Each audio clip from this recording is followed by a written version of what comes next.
ప్రభునందు ప్రియులైన మీ అందరికీ మన దేవాతి దేవుడు ప్రిరక్షకుడైన యేసుక్రీస్తు నామములో వందనాలు. ఈ యొక్క ఆగస్టు నెల 15వ తారీఖు ప్రభు వాగ్దానం మన కొరకు. గళితులు రాసిన పత్రిక 5వ అధ్యాయము 1వ వచనం.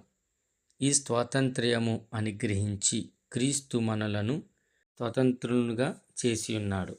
ప్రియమైన దేవుని బిడ్డలారా, దేవుడు ఈరోజు మనకిచ్చినటువంటి వాగ్దానాన్ని బట్టి ప్రభుని స్తుతిస్తూ మనలను ఈ యొక్క మాటలను మనం గమనించినట్లయితే అపోస్తుడైనటువంటి పౌలు గారు గలతీలకు సంఘాలకు రాసినటువంటి పత్రికలో ఆ రోజుల్లో క్రీస్తును విశ్వసించినటువంటి అన్యజనులు కూడా మోషే ధర్మశాస్త్రాన్ని, ముఖ్యంగా సున్నతి వంటి ఆచారాలను పాటిస్తేనే రక్షణ కలుగుతుందని కొందరు యూదా బోధకులు వాదించేవారు. దీనిని ఖండిస్తూ, ఈ మత విషయమైన వాటిని ఖండిస్తూ పౌలు గారి మాట్లాడుతున్నాడు. ఏమని మాట్లాడుతున్నాడంటే, క్రీస్తు అనుగ్రహించిన స్వాతంత్రము ఏంటి? యేసుక్రీస్తు తన శిలువ త్యాగం ద్వారా మనలను పాపము, మరణము మరియు ధర్మశాస్త్రము యొక్క శాపమనే దాస్యము నుండి మనలను విడిపించాడు. సంపూర్ణమైన స్వాతంత్రులుగా చేశాడు. అయితే మనం ఇంకా ఎలా ఉండకూడదు? ఏ విధంగా ఉండకూడదు? మోషే, అన్యజనులు కూడా మోషే ధర్మశాస్త్రాన్ని ముఖ్యంగా పట్టుకుని సున్నతి వంటి ఆచారాలు పాటిస్తున్నటువంటి ఆ కాడి కింద మనం ఉండకూడదు. అందుకనే ప్రభువు రెండో మాట ఏమన్నాడంటే, స్థిరముగా నిలబడాలి. ఏ విషయంలో? దేవుడిచ్చినటువంటి ఈ కృపలో, స్వాతంత్రంలో, విశ్వాసములో స్థిరులుగా కొనసాగాలని ప్రభు కోరుకుంటున్నాడు. ప్రియమైన దేవుని బిడ్డలారా, దాస్యము నుండి కాడి క్రింద చిక్కుకొనుకొడి అంటే ఎందుకు దాస్యంలో చిక్కుకొనకూడదు?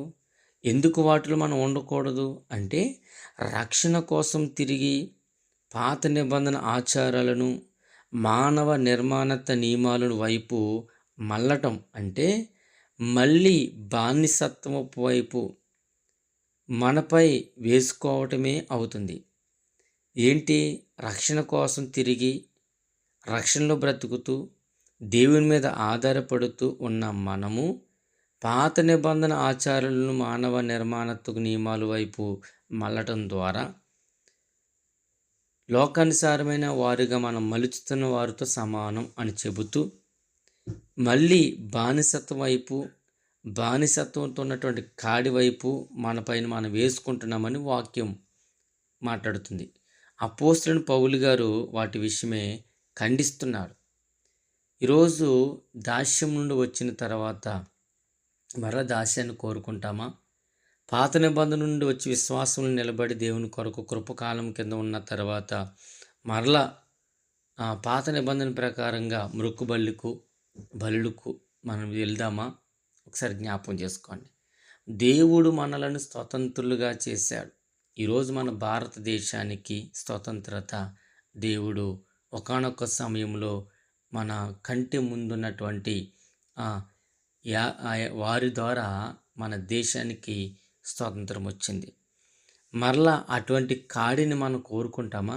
అలాగే దేవుని వాక్యాన్ని వింటున్న మనము, దేవుని మాటలు వింటున్న మనము దాస్యము కిందకు కాకుండా దేవుని కృప కిందకు పాత్రులుగా ఉండాలని మనసారా కోరుకుంటున్నాను. ప్రార్థన చేసుకుందాం. సకల ఆశీర్వాదాలకు కారణభూతుడైన నా ప్రియ పరలోకపు తండ్రి, నీ పరిశుద్ధమైన, శ్రేష్టమైన, ఉన్నతమైన నామం కొరకు వందనాలు, స్తోత్రాలు, స్తుతులు చెల్లిస్తున్నాను. నేను ఈ దినమందు ప్రవణి సన్నిధిలో చేరి మిమ్మల్ని స్తుతిస్తుండగా, మీ నామాన్ని ఘనపరుస్తూ ఉండగా నీ మహిమను ఉంచండి. జీవము గల దేవుని సంఘాన్ని, పరిచర్యను, దేనైనా వాట్సాప్ ఫేస్బుక్ నెట్వర్క్ పరిచయం మా బిడ్డలందరినీ మీరు ఆశీర్వదించండి. అలాగనే అయ్యా, ఈ యొక్క స్వతంత్రం మా ప్రజలందరికీ, మా భారతదేశానికి నువ్వు ఇచ్చినందుకు వందనాలు. భారతదేశమా యేసుకే అని అయ్యా ఒక భక్తుడు రాసినట్లుగా మా కొరకు నువ్వు ఇచ్చిన ఈ స్వతంత్రతను బట్టి మిమ్మల్ని స్తుతిస్తూ మీ నామాన్ని కనపరుచుకుంటూ యేసుక్రీస్తు అతి పరిశుద్ధ నామంలో ప్రార్థించుకుంటున్నాము తండ్రి. Amen. God bless you. Praise lord. దేవుడు మిమ్మల్ని దీవించును గాక.